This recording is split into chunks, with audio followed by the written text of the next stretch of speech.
Nag-inspeksyon lang po kami. For example, murder. Ano ang mangyayari doon? Naghihintay po kami ng court order kung sila ililipat na ibang institusyon o dito na lang magsiserving sentence sa Bahay Pag-asa.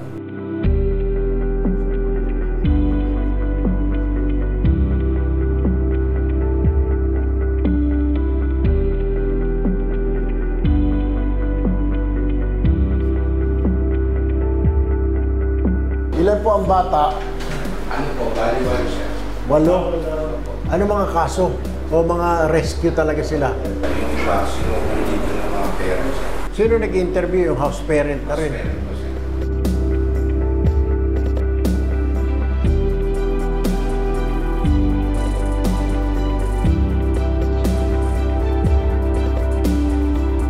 Miikot lang po kami sa Metro Manila. Chine-check po natin dahil ako po yung inatasang chairman ng Social Justice and Welfare. Buti naman bukas tayo. Ano ang procedure? Kunwari to turn over ng police. Una kailangan po namin ng medical. Birth certificate kung babae po.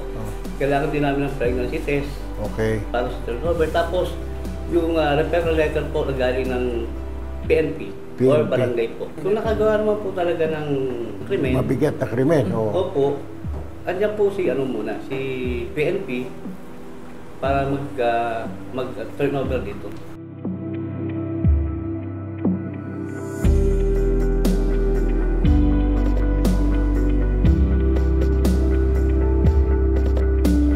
Kung tapos na po yung serving sentence niya, babalik na po siya sa family niya at sa community.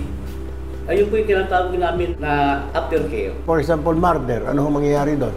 Naghihintay po kami ng court order kung sila ililipat na ibang institusyon o dito na lang magsiserving sentence sa Bahay Pag-asa. Kalimitan po, minimum 1 year. Pwede po kasi po ang operation ng Bahay Pag-asa Muntinlupa. Nakita ko po kasi dapat meron pong pakisabi na lang sa social worker na dapat meron po 24-hour shifting. Kung dalawa po sila, isa sa umaga, isa sa gabi.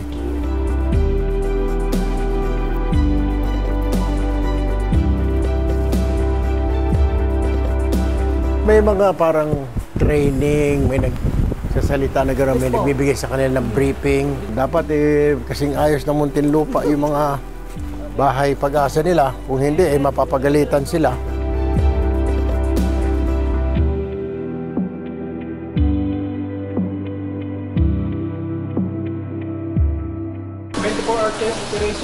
Yes po.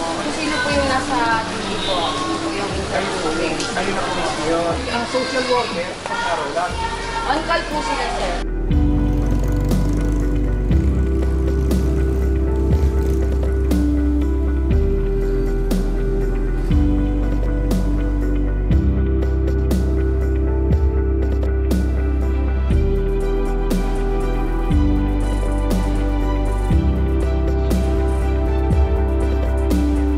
Kung gusto po nating maipatupad ng maayos ang batas na ito, kailangan po natin ng pondo para malagyan po, hindi lamang po regional facilities, kundi bawat city po, bawat lungsod lagyan po.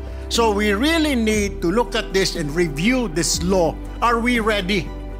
Because right now, Mr. President, we are not ready.